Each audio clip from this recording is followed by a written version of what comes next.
Robot प्रेमरे युवक robot को विवाह करी 7 जन्मर साथी करने को निष्पत्ति नहीं तामिलनाडुर सूर्यप्रकाश।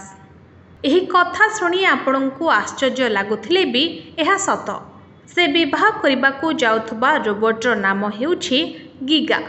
19 लाख टंकारे से गिगा नामक एक महिला रोबोट तैयारी करिसंती। तामिलनाडुरे एहाकू तैयारी करा जायथिबा बेले एहार प्रोग्रामिंग दिल्ली रे प्रस्तुत करा जाउछि। पिलाटी बेलरू रोबोट प्रति बहुत आग्रही थिले सूर्यप्रकाश, किंतु तांको परिवार सदस्य तांको सेनारे पठाइबाकू चाहुथिले।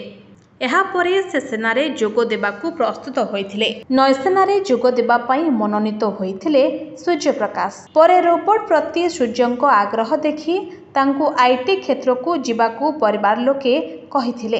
परे परे आजमेर सरकारी कॉलेज रो इंजीनियरिंग पाठ शेष करी से रोबोटिक्स उपरे काम आरंभ करथिले। गिगा विषय रे सूर्यप्रकाश कहिसंती जे समस्त रीतिनीति अनुसार से गिगा को विवाह करिवे एवं परिवार सदस्य मध्य सेथिरे शामिल हेबे। सूर्यप्रकाश आहुरी मध्य कहिसंती जे जेतेबेले से तांको पितामाता को रोबोट सह विवाह करिबा कथा कहिथिले सेतेबेले समस्ते आश्चर्य हो जाइथिले, किंतु परे परिवार लोके मानि जाइथिले।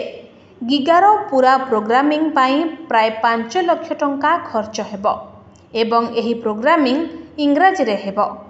एथिरे हिंदी प्रोग्रामिंग मध्य करा जाय परिबो। गिगा दिनकू 8 घंटा काम करि परिबो। पानी आनिबा, अतिथि माननकू स्वागत करिबा एवं हेलो हाय करि परिबो। Bureau report NTV।